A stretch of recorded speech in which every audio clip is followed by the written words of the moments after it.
Hello दोस्तों, स्वागत है आपका एक नए क्लास में। यूपी एमएसपी के पेपर में तीन जो है नेम रिएक्शंस दे रखी हैं, रीमल्टीमैन, कोल्बे और विलियमसन संश्लेषण। ठीक है, वो तीनों भी हमने इस वीडियो में इंक्लूड की हैं। साथ ही साथ टोटल 10 टॉप मोस्ट रिएक्शंस यहां पे लिखी हुई हैं। एक एक करके समझाते हैं। जो लोग नए हैं वो चैनल को सब्सक्राइब करें और डिस्क्रिप्शन में एक प्लेलिस्ट दे रखी है जिसमें जितने भी इंपॉर्टेंट क्वेश्चन हैं सारे के सारे आपको कराए गए हैं। आप चाहें तो जाकर, जरूरी नहीं सर पूरी देखें, लेकिन ये जरूर चेक कर लें कि कहीं कोई क्वेश्चन छूट तो नहीं रहा है इंपॉर्टेंट। बाकी तो आप पढ़ ही रहे होंगे, साल भर से आपने पढ़ा होगा और आराम से सारी चीजें एक बार रिवाइज कर जाइए। आइए शुरू करते हैं। देखिए, कैनिजारो अभिक्रिया है, बहुत इंपॉर्टेंट है सर। कैनिजारो अभिक्रिया क्या होती है? बे एल्डिहाइड जिनमें अल्फा हाइड्रोजन नहीं होते। ठीक है, कुछ लोग कहेंगे सर जी अल्फा हाइड्रोजन क्या होते हैं, चलिए सर बताते हैं। देखिए, ये CHO का मतलब एल्डिहाइड समूह है। CHO का मतलब क्या है? एल्डिहाइड। इससे कोई भी C नहीं जुड़ा है। अगर इससे कोई C जुड़ा होता तो वो अल्फा कार्बन होता और उससे जुड़े हुए जो हाइड्रोजन होते हैं वो अल्फा हाइड्रोजन होते हैं। यानी केवल ग्रुप वाला कार्बन है, इसके अलावा कुछ नहीं है। ठीक है, तो ये क्या करते हैं? कास्टिक क्षार से क्रिया करके अल्कोहल बना लेते हैं। तो SCHO ने NaOH से क्रिया करी, CH3OH और HCOO ने बना लिया। इसका नाम है मेथिल अल्कोहल। कैनिजारो अभिक्रिया मोस्ट इंपॉर्टेंट है। साथ ही साथ फॉर्मेल्डिहाइड के रासायनिक गुण में भी काम आएगी सर। ठीक है, कार्बिल एमीन अभिक्रिया बहुत इंपॉर्टेंट है मेरे भाई, और इसे हम एथिल एमीन में करा चुके हैं, इसलिए दोबारा हमने यहां नहीं लिखा है।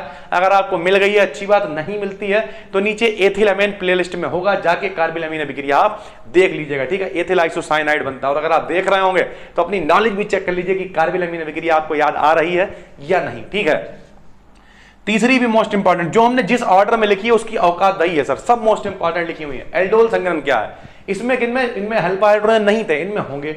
वे कार्बोनिल समूह जिनके पास अल्फा हाइड्रोजन होते हैं वे आपस में जुड़कर एल्डोल बनाते हैं। एल्डोल का मतलब एल्डिहाइड प्लस अल्कोहल, एल्डोल। समझ रहे हैं सर आप? एल्डिहाइड प्लस अल्कोहल यानी एल्डोल। ठीक है, तो देखिए दो CH3CHO ले लिए, CH3CHO, CH3CHO। इसमें देखिए CHO के साथ कार्बन है, मतलब अल्फा हाइड्रोजन है। ठीक है सर, दोनों आपस में मिले, CH3 ऐसे उतारा, CH ऐसे उतारा, इसका एक H और इसका OH नीचे लिख दिया, बाकी CH2 लिख दिया, CHO लिख दिया। इसका नाम है एल्डोल। आप आसानी से स्क्रीनशॉट ले लें और सारी चीजें एक बार में पढ़ डालें। ठीक है, मोस्ट इंपॉर्टेंट है ये सारी रिएक्शन है। और सर 5 नंबर बना के देंगे, अगर नेम रिएक्शन आई तो 5 नंबर की जुगाड़ कभी कभी इधर उधर आ जाती, 2 नंबर में तो 7-8 नंबर भी दिलवा देती है।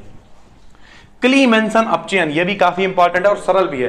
किसी कार्बोनिल यौगिक का जिंक ZnHG का मतलब होता है जिंक अमलगम, और HCl की उपस्थिति में अपचयन कराने पर क्या बन जाता है? देखिए सर, अपचयन हो जाता है तो क्या किया? CH3CHO यानी एल्डिहाइड है। इसी को कार्बोनिल भी, कार्बोनिल में कौन आता है? एल्डिहाइड और कीटोन। तो CH3CHO का अपचयन मतलब हाइड्रोजन से क्रिया कराई, ZnHG की उपस्थिति में कराई। अब क्या सर, सांद्र Cl के साथ में था, बस बन गया C2H6 और साथ में बचा H2O, यानी कार्बोनिल का अपचयन हो गया और यहां पे बन गया है C2H6। इसका नाम है एथेन, यानी एल्केन प्राप्त होगा। अपचयन कराने पर एल्केन प्राप्त होता है। आगे आप इसमें लिख ले सर। ठीक है, गैल्टरमैन कोच अभिक्रिया ये दे रखी है यूपीएमएसपी वाले सेट में। बेंजीन के ईथरीय विलयन में CO और HCl निर्जल AlCl3 की उपस्थिति में प्रवाहित करने पर एरोमेटिक एल्डिहाइड प्राप्त होता है। आप देखिए यहां पे C6H6 ले लिया है हमने और साथ में ले लिया है दोस्तों CO। ये देखिए बेंजीन है, C6H6 क्या है? बेंजीन। CO से क्रिया कराई, जे इसमें जुड़ गया, नाम है C6H5CHO का नाम है बेंजल्डिहाइड, एरोमेटिक एल्डिहाइड है। तो ये सारी चीजें आपको छोड़नी नहीं है बिल्कुल भी, मोस्ट इंपॉर्टेंट है सर। परकिन अभिक्रिया, परकिन अभिक्रिया क्या है भाई? एरोमेटिक एल्डिहाइड एलिफेटिक अम्ल के एनहाइड्राइड से क्रिया करके असंतृप्त अम्ल बनाता है। ये एरोमेटिक एल्डिहाइड है, बेंजल्डिहाइड C6H5CHO। ये है एनहाइड्राइड, इसका नाम है एसिटिक एनहाइड्राइड। CH3COO की उपस्थिति में क्रिया हुई है और ये जो बना है C6H5CH, इसका नाम है सिनेमिक अम्ल। ठीक है, यानी असंतृप्त, बीच में डबल बॉन्ड का मतलब असंतृप्त है। देखिए समझाने के लिए हम आपको यहाँ पे 2-3 घंटे भी, एक रिएक्शन हम अपने जब ऑफलाइन क्लास में पढ़ाते हैं, एक रिएक्शन 1-1 घंटे चलती है मेरी और याद करा देते हैं। लेकिन सर यहां पर इतना टाइम नहीं है, हम आपका टाइम खराब करें, इसलिए हम पहले से नोट करके सारी चीजें आपके लिए लेके आ रहे हैं। आपके पास अभी 1-2 दिन है सारी चीजों, देखिए हम ये नहीं कह रहे आप मेरी वीडियोस के भरोसे ही बैठे रहें, लेकिन हाँ इंपॉर्टेंट है तो छोड़ने की कोशिश ना करें। आपने पढ़ तो सब लिया ही होगा, बस ये देखिए कि क्या चीजें रह गई हैं, बस फटाफट से देखते, अच्छा ये हमारा नहीं हुआ, बस देख लिया वो, तो सारी चीजें क्लियर करते चलिए। ठीक है, विलियमसन संश्लेषण, ये हमने अभी इससे पहले वीडियो पोस्ट की है, डाई एथिल ईथर, उसकी विधि है विलियमसन संश्लेषण विधि, तो आप वहां से देख लें। अगर नहीं पढ़ा है तो डिस्क्रिप्शन में प्लेलिस्ट है, जाएंगे और ईथर वाली वीडियो खोल के विलियमसन संश्लेषण उसकी विधि है, इंपॉर्टेंट है सर। ठीक है, बल्कि मोस्ट इंपॉर्टेंट है। रीमल्टीमाइन अभिक्रिया मोस्ट इंपॉर्टेंट है सर, ये भी दे रखी है सेट में। इसके द्वारा हाइड्रोक्सी एल्डिहाइड और अम्ल का निर्माण करा जाता है। हाइड्रोक्सी एल्डिहाइड, लो भैया हाइड्रोक्सी एल्डिहाइड, ये है फिनॉल, ऐसे करके रिंग बने, उसके ऊपर OH, इसका नाम है फिनॉल। CHCl3 क्लोरोफॉर्म से क्रिया कराई, CHCl2 यहां जोड़ दिया, फिर जल से क्रिया कराई H2O से, यहां बन गया CHO। भैया OH का मतलब हाइड्रोक्सी, यहां पे ध्यान से देखिए इन्होंने क्या कहा है, हाइड्रोक्सी एल्डिहाइड, तो OH का मतलब हाइड्रोक्सी, CHO का मतलब एल्डिहाइड, तो इसका नाम है हाइड्रोक्सी एल्डिहाइड। ठीक है, ऐसे अम्ल भी बना सकते हैं, एक लिख देंगे चल जाएगा भाई।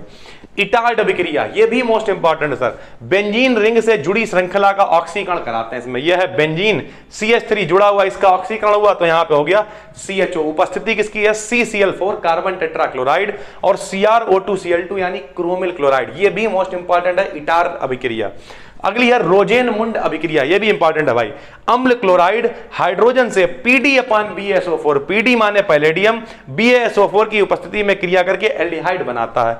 ये लीजिए सर, CH3COCl ले लिया, हाइड्रोजन से क्रिया हो गई, PD/BaSO4 मतलब दोनों की उपस्थिति है, CH3CHO यानी एल्डिहाइड बन गया है सर। और एक ये सेट में दे रखी है UPMSP वाले, कोल्बे अभिक्रिया। ठीक है, सोडियम फिनॉक्साइड CO2 के साथ 125 डिग्री सेंटीग्रेड पर आर्थो हाइड्रोक्सी बेंजोइक अम्ल का सोडियम लवण प्राप्त होता है।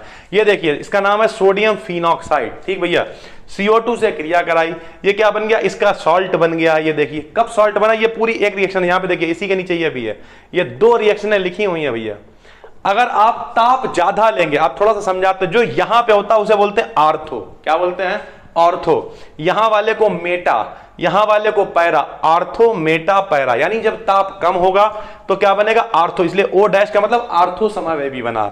जब उच्च ताप होगा तो यहां नहीं बल्कि यहां पे जुड़ेगा, इसे कहेंगे पैरा समावेवी। तो आर्थो मेटा पैरा, जब आर्थो पे जुड़ा है तो आर्थो समावेवी बनेगा, और पैरा पे जुड़ा है तो इसका पैरा समावेवी बनेगा। तो ये 11 नेम रिएक्शन है दोस्तों मेरे हिसाब से।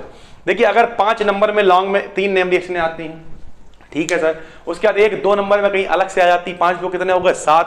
और उसके बाद अगर बाई चांस कहीं मान लिया विलियमसन संश्लेषण ईथर बनाने की प्रयोगशाला विधि आ गई, वहां भी चल जाएगी। हालांकि ये प्रयोगशाला नहीं है, लेकिन खाली ईथर बनाने की विधि पूछ ली उसने, तब भी चल जाएगी। कैनिजारो अभिक्रिया मान लिया फॉर्मेल्डिहाइड पेपर में आ गया, साथ में कैनिजारो आ सकती है। तो ये कभी कभी नेम रिएक्शनें 8-10 नंबर तक का काम बना देती है। कभी कभी आप ज्यादातर ध्यान रखिएगा जो क्या होता है जबकि और कैसे प्राप्त करोगे आता है, उनमें भी ज्यादातर नेम रिएक्शनें आती हैं। आप ध्यान से देखिएगा, हो सकता है आपकी पढ़ी हुई हो और आप उसे पहचान ना पा रहे हो। बस दोस्तों ये 10-11 जो भी नेम रिएक्शन है बिल्कुल कायदे से तैयार कर लीजिए। हम जल्द मिलते हैं आपसे एक और नई वीडियो में। डिस्क्रिप्शन में प्लेलिस्ट है, जरूर जाकर चेक करिए कि कोई इंपॉर्टेंट क्वेश्चन आपका छूटा तो नहीं है।